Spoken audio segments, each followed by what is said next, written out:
Long ago, deep in the mountains of the Congo, a powerful chief named Shemwindo ruled over his village. He feared that any son born to him might one day take his place. Then one day, the sound of a baby's cry rose from inside a mysterious drum. There, glowing with a gentle light, a strong little boy had come into the world. The chief was troubled by his son's arrival, and even as he named the boy Mwindo, he placed him inside a wooden chest and set it adrift on the river. But Mwindo was no ordinary child. He had a special gift within him, and he floated safely along the gentle current.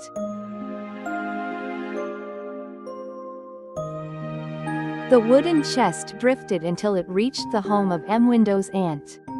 She lifted the little boy out with great care and decided to raise him with all the love in her heart. Mwindo grew steadily, and before long he began to show remarkable gifts. Mwindo carried a wondrous staff that held extraordinary power. With it, he could move things with a gesture and even restore what had been lost. Word of his abilities spread throughout the land, and in time the stories reached the ears of his father as well. At last, Mwindo made up his mind to go and meet the father who had sent him away. Despite his aunt's worried words, he gripped his wondrous staff and stepped into the deep forest, walking forward with steady courage.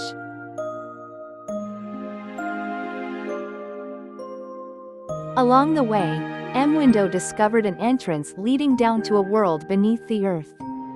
There, a great and powerful being named Mwindo held sway over the souls of the lost.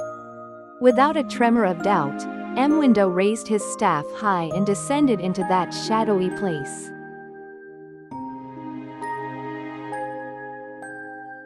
With the power of his wondrous staff, Mwindo called out to the companions who had been held in the world below, and one by one they returned to the light.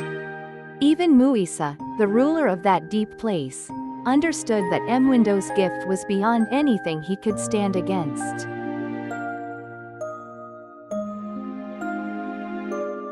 Having passed through the world below, Mwindo finally arrived at his father's village. The chief was astonished by his son's return and humbled by the power of the staff. Yet Mwindo did not come seeking revenge. He stood before his father in a spirit of fairness and forgiveness.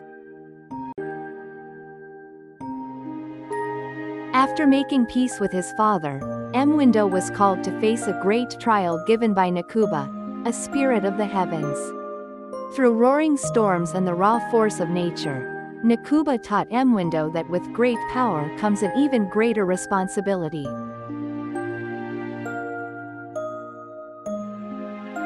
Nakuba spoke to Mwindo with quiet but firm words. One who holds great power must never boast of it. Use it in the service of others. Mwindo listened carefully and carried those words deep within his heart. When Mwindo came back from the heavens, the whole village welcomed him with open arms. His father, the chief, acknowledged his son's greatness at last, and the villagers celebrated together with overflowing joy. And so Mwindo became a true hero, one who held power, wisdom, and kindness all together in his heart. His story was passed on to the beat of the drum, echoing across the mountains of the Congo for all time to come.